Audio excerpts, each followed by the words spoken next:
Assalamu alaikum. My name is Khadija. Assalamu alaikum. I'm Fatma. And I'm Abdullah. Abdullah, what is Laylatul Qadr?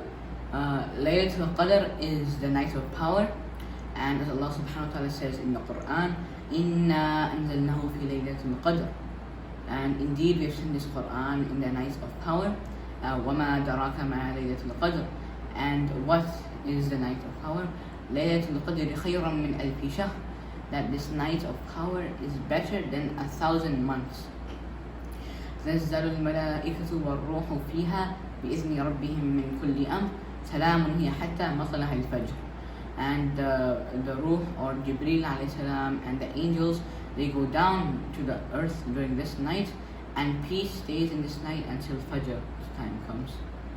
Abdullah, what is Baytul Ma'mur and Baytul Izza?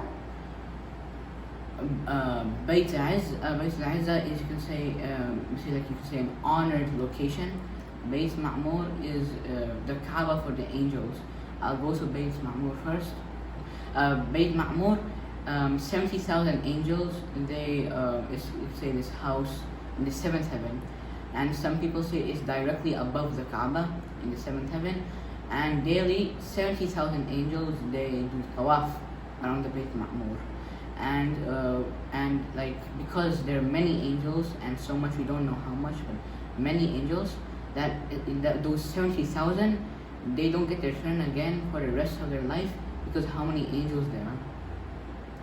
And as for Bayt Izza, it's, you can say, an honored location where from Lawh al-Mahfuz the Quran was sent down to the Bayt al-Izza, and then Jibreel alayhi salam took it from Bayt al-Izza to the Prophet Muhammad sallallahu alaihi wasallam.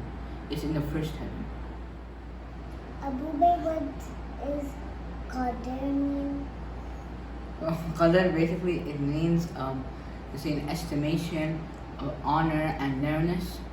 So why about honor? For honor, because first of all, in the honored book, the Quran, was revealed on this night, and by whom it was taken down from the Bayt al-Izza by angel Jibreel alayhi salam, an honored angel, and to whom? To Muhammad sallallahu alaihi wasallam, an honored messenger and prophet, the last messenger and prophet as well sallallahu alaihi wasallam. And as for estimation, because Allah subhanahu wa ta'ala has given the register to the angels of the estimation of what you will do, like where will you die, what will you eat, where will you travel to. They have all this in their register. And as for nearness, some scholars, they say because every day angels go and come from the earth, they go and come from the earth. But on this night, Laylatul Qadr, there'll be so many angels. In fact, some scholars say more than the grains of the sand in the earth. That's why people say about nearness.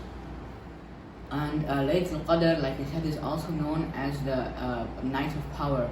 Why is it called the night of power? Because whatever you do in this night, Allah subhanahu wa ta'ala himself has said in the Quran, it is better than 1,000 months. So whatever you do in this night, any good deed you do in this night, it'll go up to, you could say, 83 plus years of you doing that good deed. And you could say, why did Allah subhanahu wa ta'ala give us this blessing? Well, the people before us, they had long lives compared to our, you could say, our generation, our ummah. We have less life expectancy. You can look at Prophet Nuh alayhi salam, he only preached for 950 years, and some people say he lived up to 1,000 years, but we're not sure. But we are sure he preached for 950 years, and barely anybody in our time makes up to 100. So that is why we have the Laylatul Qadr. Abu Bay, what's a peace? Why is it peace? Why is there peace in it? There's peace in this night because first of all, it's going to be Ramadan, Shaitan is going to be locked up, and because of people doing ibadah, there will also be lots of angels during this night. And since everybody will in ibadah, nobody will be actually doing any harm to anybody. So these are some reasons on why there will be no harm in this night, and the rest, all power belongs to Allah subhanahu wa ta'ala. And some of the signs of Laylatul Qadr are that the night itself is not too hot, not too cold. It's like a soft night. And the next day, or like in the sunrise, when the sun rises, the rays are not too sharp. And according to some scholars, this is because there are many angels, and when all these angels go up, the sun rays, the sharp rays are blocked. Also, when the angels they go up to the heaven, the angels that were in the heaven ask these angels about everybody who did ibadah, who didn't do ibadah, and then the angel will tell, suppose this person did ibadah, while this person did not capitalize on Laylatul Qadr, or this person committed many sins on Laylatul Qadr. And Muhammad sallallahu alaihi wasallam, there's some hadith of the Prophet Muhammad sallallahu alaihi wasallam that he would wake up his family during this night of Laylatul Qadr, and he would tighten his waist strapper. This is a metaphor that he will basically do a lot of ibadah and tighten up his ibadah. And he would do i'tikaf for the last 10 nights of Ramadan, but the year he died, he did for the last 20 nights of Ramadan.